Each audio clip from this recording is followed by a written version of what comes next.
Hi friends, నా పేరు Surendra. Welcome back to our channel. Junior NTR కొత్త పార్టీ పెట్టబోతున్నాడా? సో, పెన్ను సంచలనాలకు కేంద్ర బిందువు కాబోతుందా ఈ న్యూస్ అనేది? ఒకవేళ జూనియర్ ఎన్టీఆర్ కొత్త పార్టీ పెడితే. అసల జూనియర్ ఎన్టీఆర్ కొత్త పార్టీ పెట్టడానికి ఉన్న అవకాశాలేంటి? ఇవన్నీ వీడియోలో మాట్లాడుకుందాం. అంటే తను కింగ్ అవుతాడా? కింగ్ మేకర్ అవుతాడా? ఇప్పుడు జూనియర్ ఎన్టీఆర్ పార్టీ పెడుతున్నాడు. జూనియర్ ఎన్టీఆర్ 18వ తేదీ వాళ్ళ అభిమానులతో ఒక సమావేశం ఏర్పాటు చేయబోతున్నాడు. తమిళనాడు విజయ్ తరహాలోనే, అంటే తమిళనాడు విజయ్ సీఎం కావటానికంటే ముందు అభిమాన సంఘాల పేరుతోటి వాళ్ళు చేసిన కొన్ని సేవా కార్యక్రమాలు అయితేనేమి వాటన్నిటిని, అంటే ఇప్పటికిప్పుడు సీఎం అయింది మనకు తెలుసు కానీ దానికంటే ముందు నుంచే గ్రౌండ్ ప్రిపేర్ చేసుకొని చాలా వర్క్ చేశాడు విజయ్. సో ఇప్పుడు విజయ్ని ఇన్స్పిరేషన్గా తీసుకొని చాలామంది వస్తున్నారు. ఇట్లా జూనియర్ ఎన్టీఆర్ కూడా రాజకీయాల్లోకి రావాలనుకొని అదే ఫార్ములాని అప్లై చేయబోతున్నాడా అనే న్యూస్ని వైసీపీ సపోర్టర్స్ మాత్రం చాలా హ్యాపీగా ఈ న్యూస్ని చూస్తుంటే, టీడీపీ సపోర్టర్స్ మాత్రం చాలా బాధగా చూస్తున్నారు. బాధ అంటే ఇది అయ్యేది కాదు, వచ్చేది కాదు, ఇప్పుడు ఆయన హ్యాపీగా సినిమాల్లో ఉన్నాడు, ఇప్పుడు ఎందుకు వస్తాడని వాళ్ళు అంటుంటే, లేదు లేదు ఇది కరెక్ట్ టైము, వీళ్ళు వస్తారు, అది ఇదని. ఇప్పుడు వైసీపీ సపోర్టర్స్ ఎవరు గెలవాలని కోరుకుంటారు? జగన్ గెలవాలని కోరుకుంటారు. టీడీపీ సపోర్టర్స్ మళ్ళా చంద్రబాబు గెలవాలని కోరుకుంటారు. ఓకేనా? బట్ వీళ్ళు ఇలా అనుకోవటం వెనకాల రీజన్ ఏంది? జూనియర్ ఎన్టీఆర్ కొత్త పార్టీకి అసలు దీనికి సంబంధం ఏంది? జూనియర్ ఎన్టీఆర్ కింగే కావాల, కింగ్ మేకర్ అయినా కానీ ఎవరికి ఎఫెక్ట్? ఈ విషయాలన్నీ ఈ వీడియోలో మాట్లాడుకుందాం. ఎస్, వీడియోస్ నచ్చుతుంటే ఒక లైక్ చేయండి. అలానే కొత్తగా ఎవరైనా చూస్తుంటే please do subscribe. Junior NTR political interest అనేది ఈ రోజు ఉంది కాదు.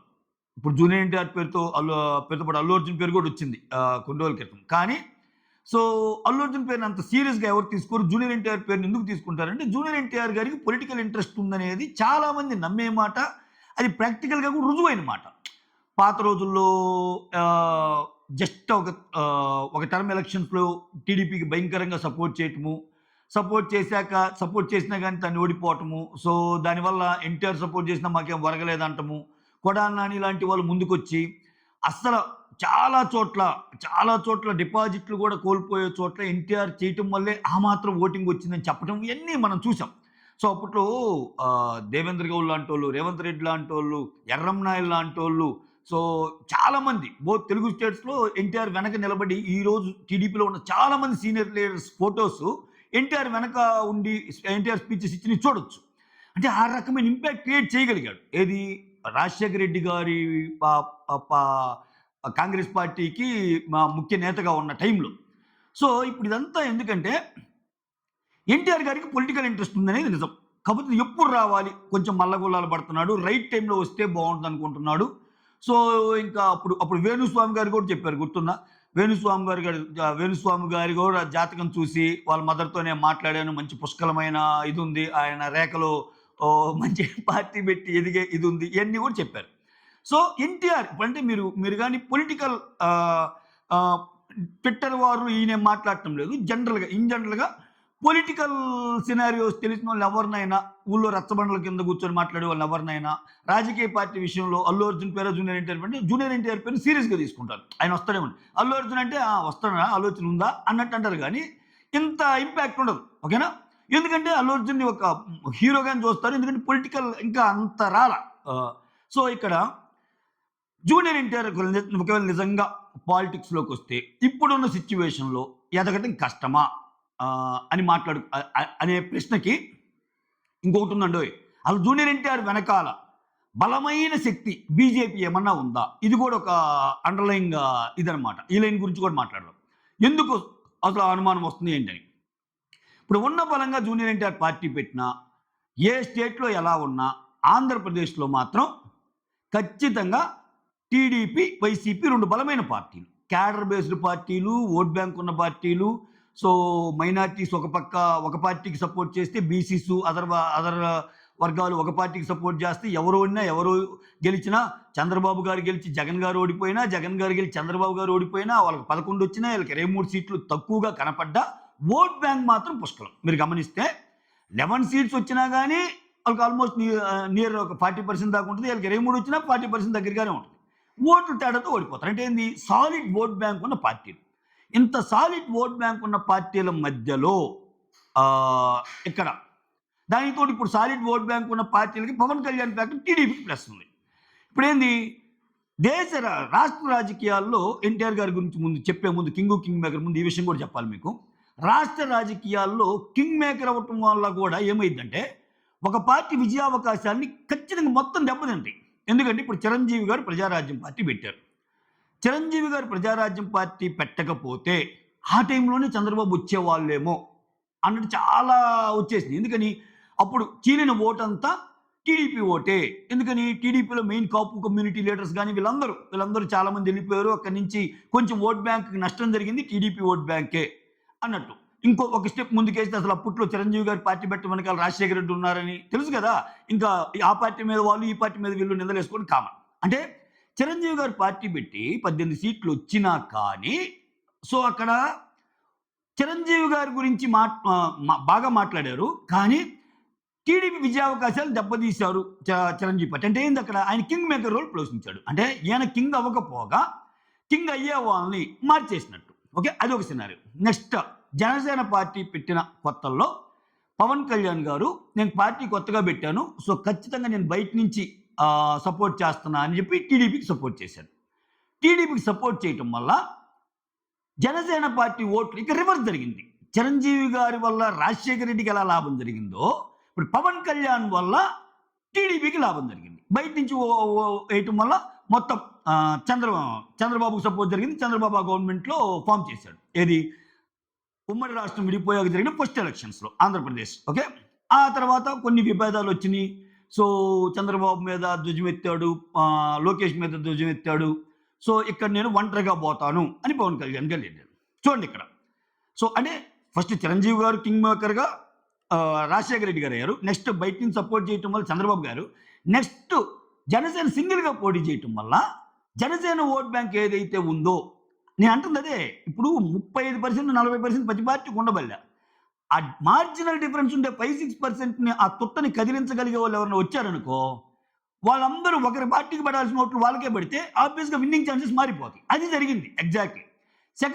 థర్డ్ టైం ఏం జరిగింది, జనసేన పార్టీ సింగిల్గా వెళ్ళటం వల్ల ఆ ఓట్ బ్యాంక్ కొంచెం తగ్గింది. సో ముక్కోణం పోటీలో మళ్ళా జగన్ వచ్చేసాడు. జగన్ అధికారంలోకి వచ్చేసాడు. అలా అని చెప్పి జగన్కి కూడా సాలిడ్ ఓట్ బ్యాంక్ ఉంది. వాళ్ళ ఫాదర్ అంటే అభిమానించే వాళ్ళు చాలామంది ఉన్నారు. ఎస్పెషల్లీ మన రాష్ట్రంలో సంక్షేమ పథకాలంటే గుర్తొచ్చేది వాళ్ళ ఫాదర్. అప్పట్లో ఎన్టీఆర్ గారు కిలో ₹2 బియ్యం, మద్యపాన నిషేధం ఎలానో విద్య మీద, వైద్యం మీద ఎక్కువ ఫోకస్ చేసింది వైసీపీ ఆర్ రాజశేఖర రెడ్డి గారు అనుకున్నాం. ఎందుకంటే అప్పుడు దాకా పొలాలు కొంటే ఏమైంది అనుకున్న వాళ్ళు పొలాల రేట్లు పెరిగినాయి. పొలాలను ఎక్కడెక్కడి నుంచో వచ్చి పొలాల మీద ఇన్వెస్ట్మెంట్ స్టార్ట్ చేశారు. సో ఒక నీటి యజ్ఞం కానీ ఇవన్నీ బాగా అయినాయి. ప్లస్ ఇక్కడ పవన్ కళ్యాణ్ గారు సింగిల్గా పోటీ చేయడం, ఆ ఓట్ బ్యాంక్ అనేది జగన్ గెలిచాడు. ఓకే, అది మూడోసారి. మళ్ళా చూడండి, మళ్ళా పవన్ కళ్యాణ్ గారు నెక్స్ట్ ఎలక్షన్లకి, మొన్న జరిగిన ఎలక్షన్లకి మళ్ళా బీజేపీ ఇది టీడీపీ జనసేన కలిసి పోటీ చేయటం వల్ల మళ్ళా 11 సీట్లకి వాళ్ళు పడిపోయారు, వీళ్ళు వచ్చారు. అంటే ఏంటి, ఇక్కడ కింగ్ పవన్ కళ్యాణ్ కాకపోయినా ఇలా ఓట్లు అనేది అక్కడ పట్టడం వల్ల థంపింగ్ మెజార్టీ వచ్చింది. ఓకేనా. సో ఈ 4 ఎలక్షన్స్లో మీకు అర్థమయ్యేది ఏంది, ఒక పార్టీ గెలవకపోయినా, అటు చిరంజీవి గారు కానీ ఇటు వీళ్ళు కానీ గెలవకపోయినా వీళ్ళకున్న ఓట్ బ్యాంక్ అనేది ఒక పార్టీకి వెళ్తే వేరే పార్టీ నష్టపోయింది, ఆ పార్టీకి వెళ్తే ఈ పార్టీ నష్టపోయింది. అప్పుడు వాళ్ళు కింగ్ మేకర్స్ అయ్యారు. సో ఎగ్జాక్ట్లీ ఇదే ఫార్ములా ఇప్పటికిప్పుడు ఎన్టీఆర్ గారు కింగ్ కాలేకపోయినా, కింగ్ మేకర్ అయ్యే అవకాశం ఏదన్నా ఉంటే అది లాస్ ఎవరికి అనే చర్చ కానీ ఆలోచిస్తే అది ఖచ్చితంగా టీడీపీకే కొంచెం లాస్ అయ్యిద్ది అన్నది బయట రాజకీయ విశ్లేషకులు కానీ అందరు అంచనాలు. ఎందుకని, ఇప్పుడు ఇందాక నేను ఫస్ట్లో ఈ వీడియో స్టార్టింగ్లో ఒక లైన్ చెప్పాను, ఏమని, ఎన్టీఆర్ గారు వస్తే వైసీపీ వాళ్ళేమో ఫేవర్గా వీడియో చేస్తున్నారు. అంటే వాళ్ళకి అవకాశం వచ్చి ఎన్టీఆర్ పార్టీ పెట్టడం వల్ల టీడీపీ ఓట్ బ్యాంక్ కొంచెం చీలిందనుకో, ఆ 5-6% ఏ పార్టీకి వచ్చినా 5-6% ఓటింగే, మా అయితే 10 లోపే ఉంటుంది. ఆ దాన్ని ఎన్టీఆర్ గారిని చేల్చగలిగితే ఆబ్వియస్గా వైసీపీ గెయిన్ అయ్యిద్దిగా. ఇప్పుడు మీరు అడగొచ్చు, ఎన్టీఆర్ పార్టీ పెడితే ఎన్టీఆర్ ఫేవరెట్స్ వైసీపీలో కూడా ఉంటారు కదా, అన్నప్పుడు వైసీపీకి కూడా లాస్ కదా అంటే వాళ్ళది నమ్మటం అంటే ఫస్ట్ నుంచి ఎన్టీఆర్ టీడీపీలోనే ఉన్నాడు. కొంచెం ఎన్టీఆర్ అంటే సింపతి ఫ్యాక్టర్ ఉంది. జూనియర్ ఎన్టీఆర్ అంటే ఇప్పుడు బయట 2 వర్గాలు జరుగుతున్న దీన్ని బట్టి, సారీ పిలిచినట్టున్నారు ఇంట్లో, ఈ 2 వర్గాల దీన్ని బట్టి మనకు అర్థమవుతుంది ఏంటంటే, ఇప్పుడు ఎన్టీఆర్ ఎన్టీఆర్‌కి మొన్న బాలకృష్ణ గారికి పద్మభూషణ్ వచ్చినప్పుడు ఫ్యామిలీ మొత్తాన్ని కలిసారు గానీ జూనియర్ ఎన్టీఆర్‌ని పిలవలేదు. ఇదివరకు గూడా ఇదివరకు అలానే జూనియర్ ఎన్టీఆర్ చాలా కష్టపడి పైకొచ్చాక మాత్రమే ఫ్యామిలీ చేరదీసింది గానీ, సో ఫస్ట్ నుంచి ఆయనకి ఫ్యామిలీ ఆధారం లేదు అనేది ఎప్పటినుంచో అందరూ మాట్లాడుకునే మాటలే ఇండస్ట్రీలో గానీ, బయట గానీ. సో ఇప్పటికీ అంత సంబంధాలేం లేవు. వాళ్ళ మ్యారేజ్ ఈవెంట్స్ గానీ ఏది జరిగినా పాత వీడియోస్‌లో కూడా జూనియర్ ఎన్టీఆర్ ముభావంగా మూలలో కూర్చోవటము, దూరంగా. సో ఈ మధ్య కాలంలో కళ్యాణ్ రామ్ జూనియర్ ఎన్టీఆర్‌కి దగ్గరయ్యాక జూనియర్ ఎన్టీఆర్‌తో పాటు కళ్యాణ్ రామ్‌కి కూడా పిలుపులు రావటం లేదు. వీళ్ళ దాంట్లో ఏ ఈవెంట్ జరిగినా అని అంటము. సో ఇవన్నీ చూస్తున్నాం. చాలా ఒక ఫ్యామిలీ గెట్ టుగెదర్ లాంటిది ఏది జరిగినా జూనియర్ ఎన్టీఆర్ అనే పర్సన్ కనపడకపోవటం వల్ల వీళ్ళకి ఫ్యామిలీ గొడవలు ఉన్నాయేమో అనేది ఎక్కువైంది. సో అదొక సింపతి ఫ్యాక్టర్. జూనియర్ ఎన్టీఆర్ వాళ్ళ మదర్‌ని అనంతపురం సంబంధించిన ఒక ఎమ్మెల్యే దుర్భాషలాడే తీరు ఏదైతే ఉందో, అతి జుగుప్సాకరంగా మాట్లాడిన తీరైతే ఏదైతే ఉందో, దాని మీద స్పందన లేకపోవటము ఎన్టీఆర్ టీడీపీ నుంచి. సో ఇంత చేసినా ఇప్పుడు ఎన్టీఆర్‌కి ఒరిగిందేంది? ఏం చేయలేదు గదా! సో ఇవన్నీ వస్తున్నాయి బయటికి. ఈ సింపతి ఫ్యాక్టర్ అనేది ఉంది. సో తెలుగుదేశంలో ఉండి గూడా కొంతమంది ఒక సెట్ ఆఫ్ పీపుల్ ఉంటారు. సో ఎన్టీఆర్‌కి ఏద్దాము, ఎన్టీఆర్ గూడా హరికృష్ణ గారి కొడుకు గదా! అని ఆలోచించే వాళ్ళ ఓటింగ్ ఎక్కువ ఇతనికి పడిందనుకో, ఆబ్వియస్‌గా అది ఎవరికి లాసు? సో టీడీపీ ఓటమిని ఇప్పుడు ఎన్టీఆర్ చీలిస్తే ఆబ్వియస్‌గా అది వైసీపీ గెయిన్ అయింది. అంటిల్ అండ్ అన్లెస్ ఇప్పుడు ఇక్కడ ఎన్టీఆర్ కింగ్ అవుతాడా, కింగ్ మేకర్ అవుతాడా అనుకున్నప్పుడు ప్రస్తుత ఎలక్షన్స్‌లో నేను ముందు చెప్పినట్టు వీళ్ళిద్దరికి సాలిడ్ ఓట్ బ్యాంక్ ఉంది కాబట్టి కింగ్ మేకర్ అయ్యడానికి అవకాశాలు ఎక్కువ. ఒకవేళ ఆ ఓట్ బ్యాంక్ కూడా కలిసి వైసీపీలో ఉన్న కొంతమంది కూడా ఎన్టీఆర్‌కేసి, టీడీపీలో ఉన్న కొంతమంది ఎన్టీఆర్‌కేసి ఒక ముక్కోన పోటీ జరిగి భయంకరమైన ఓటింగ్ వచ్చి సీఎం అయ్యాడనుకో, అది చరిత్ర. అది భయంకరమైన చరిత్ర. తమిళనాడుని మించిన చరిత్ర ఇద్దరి ఆంధ్రాలో. ఎందుకని తమిళనాడులో ఏందంటే ఈ ద్రవిడ పార్టీల మధ్య పోరులో అన్నాడీఎంకే జయలలిత గారు చనిపోవటం తర్వాత పార్టీ అనేది వీక్ అయిపోయింది. తర్వాత బీజేపీ అక్కడ ఎంటర్ అవటము, బీజేపీ అన్నాడీఎంకేతో పొత్తులు, ఆ లీడర్స్ మారటము, ఇయన్నీ పళనిస్వామి గారు చాలా రాజకీయ నాయకుల మారటాలు వీక్ అయిపోయింది. వీక్ అయిన పార్టీలో ఇతను వచ్చాడు. సో అప్పటికి యాంటీ ఇన్కంబెన్స్ ఉంది. యాంటీ ఇన్కంబెన్స్ ఓటింగ్‌ని స్టాలిన్‌కి యాంటీ ఇన్కంబెన్స్‌కి అగెనిస్ట్‌గా ఉన్న ఓటింగ్ అన్నాడీఎంకే కొంత, విజయ్ కొంత తీసుకుంటే ఆబ్వియస్‌గా డీఎంకేనే లాభపడిద్దన్న దీన్ని ఈక్వేషన్ నుంచి వెళ్ళిపోయి, సో అక్కడ అన్నాడీఎంకేకి చాలా తక్కువ ఓటింగ్ వచ్చింది. విజయ్ భయంకరంగా కొట్టేశాడు. అటు డీఎంకే ఓటింగ్ పడింది, అన్నాడీఎంకే ఓటింగ్ పడింది. ఓకేనా? అక్కడ సినారియో వేరు. ఇక్కడ ఈ 2 పార్టీలు బలంగా ఉన్న పార్టీలు. 2 పార్టీలు బలంగా ఉన్న పార్టీల మధ్య ఎన్టీఆర్ సీఎం కావాలంటే చాలా జరగాలి. చాలా జరగడం అంటే ఏంది? ఇక్కడి నుంచి వైసీపీ నుంచి కొన్ని ఓట్లు చేరాలి, టీడీపీ నుంచి కొన్ని ఓట్లు చేరాలి, ఆయనకి ఓట్లు చేరాలి. అప్పుడు మాత్రమే కింగ్ అవ్వగలడు. కాకుండా కింగ్ మేకర్ అయితే మాత్రం టీడీపీకి కొంచెం లాస్. అందుకని టీడీపీ మీడియా గానీ, ఇప్పుడు మనకు తెలిసింది ఎవరు వద్దనుకున్నా కాదనుకున్నా మీడియా కూడా కొన్ని ఛానల్స్ ఒక పార్టీకి, కొన్ని ఛానల్స్ ఒక పార్టీకి సపోర్ట్. అది మన స్టేటే కాదు, మన ఇండియాలో చాలా స్టేట్స్‌లో గానీ పార్టీకి ఫేవర్‌గా ఉండే ఛానల్స్ ఉంటాయి, పార్టీకి అగెనిస్ట్‌గా ఉండే ఛానల్స్ ఉంటాయి. ఎవరి పార్టీకి వాళ్ళు సపోర్ట్ చేసుకుంటారు. సో దాంట్లో భాగంగా టీడీపీకి సంబంధించిన సపోర్ట్ ఛానల్స్ ఎందుకు ఎన్టీని వద్దంటాయి అంటే, వస్తే ఎక్కడైనా ఇదవుతాయేమో. ఇప్పుడు వాళ్ళకి తెలియకుండా ఉండదు కదా. వైసీపీకి సంబంధించిన ఎన్టీఆర్ రావాలనుకుంటున్నారు. ఎందుకు అనుకుంటారంటే, ఇప్పుడు ఎన్టీఆర్ వచ్చినా ఇప్పటికిప్పుడు సీఎం అయ్యే పరిస్థితి లేదు. టీడీపీ ఓట్లు చేలుస్తాడు, అంతిమంగా మా పార్టీ బాగుపడింది, మేము సీఎం అవుతాము, మా ఫేవరెట్ లీడర్ అవుతాడు జగన్ అన్నది. సో ఇక్కడ ఎన్టీఆర్ విషయానికి వస్తే ఏదైనా ఎన్టీఆర్‌కి పగ చల్లారిద్దాం. ఇక్కడ పగ అనేది పెద్ద పదమేమో. ఇప్పుడు ఎలాగూ అంటే ఎన్టీఆర్ వాల్యూ తెలిసి వచ్చేలా టీడీపీకి ఒక సిగ్నల్ వెళ్తదా?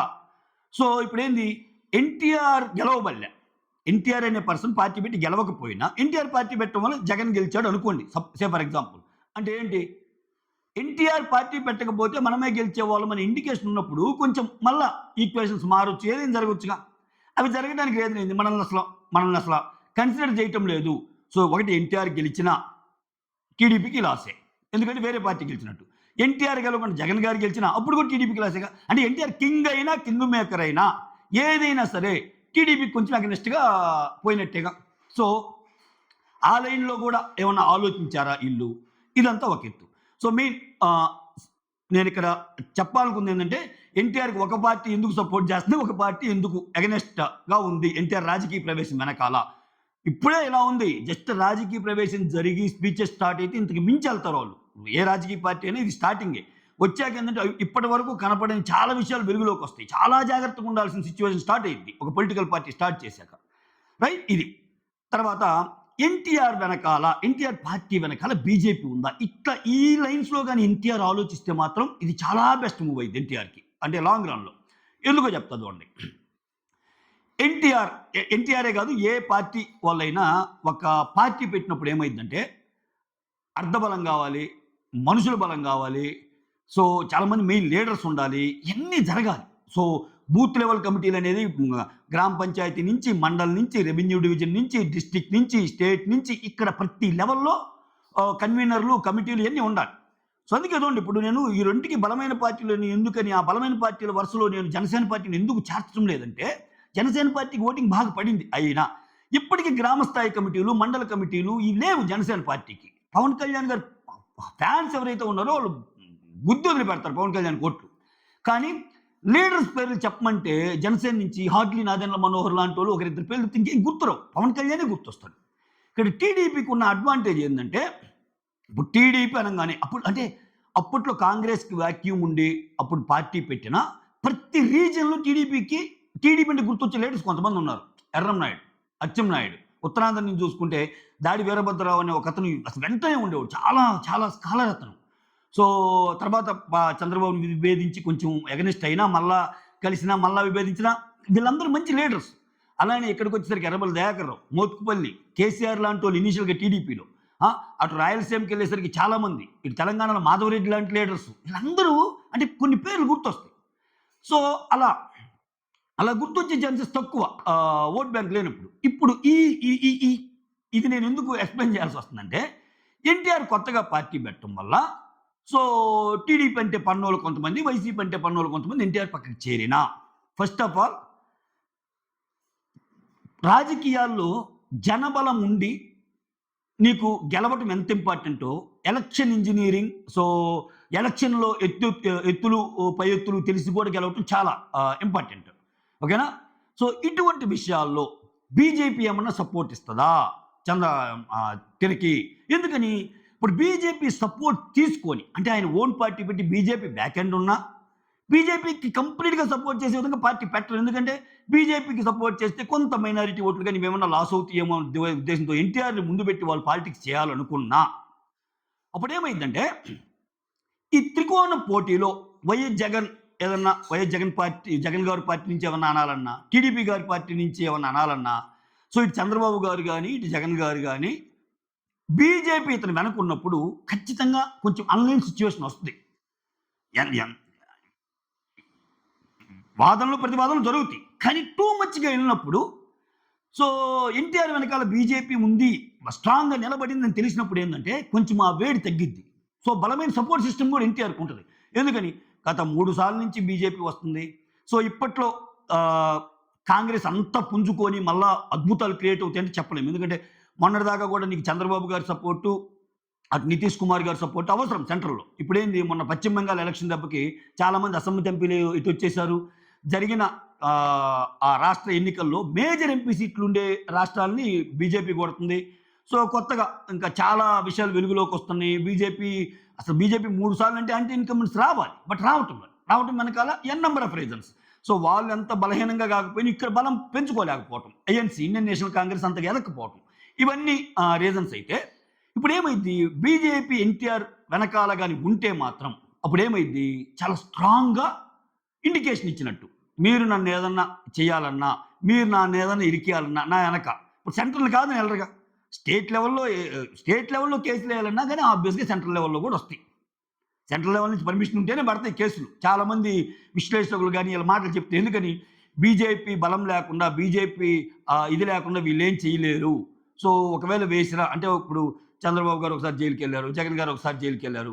వీళ్ళు ఆ గవర్నమెంట్‌లో ఇతను, ఈ గవర్నమెంట్‌లో అతను జైలుకి పంపిస్తున్నారు అనేది మాటైనా ఆబ్వియస్‌గా దీనికి బీజేపీ నోడుంటేనే వాళ్ళు ఎళ్ళగలరు.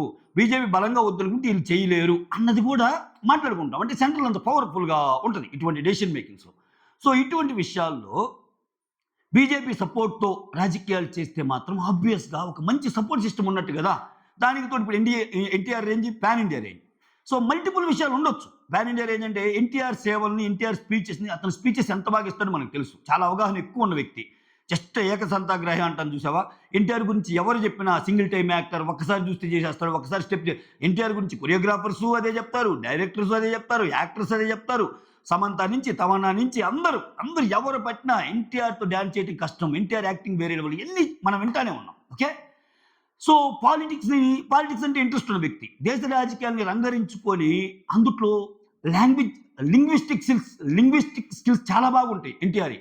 సో అటు పంజాబ్ పోయినా మాట్లాడగలడు, ఇటు సౌత్ స్టేట్స్‌లో మాట్లాడగలడు, ఇటు ఉత్తరప్రదేశ్‌లో మాట్లాడగలడు, ఇటు ఒడిస్సా ఎక్కడికెళ్ళినా ఆ లాంగ్వేజ్ నేర్చుకోగలడు. ఆల్రెడీ వచ్చు ఆయనకి చాలా లాంగ్వేజ్‌లు. సో ఈ సేవలన్నీ ఉపయోగించుకొని ఇంకొంచెం పాన్ ఇండియా స్టార్ అవటం వల్ల బీజేపీకి ఫర్ అయ్యే విధంగా వాళ్ళు ఆ లైన్‌లో ఆలోచించినా గానీ అది విన్ విన్ సిచ్యువేషన్ అయింది. ఇటు ఎన్టీఆర్ కోరికలు నెరవేర్చే విధంగా వెళ్తది.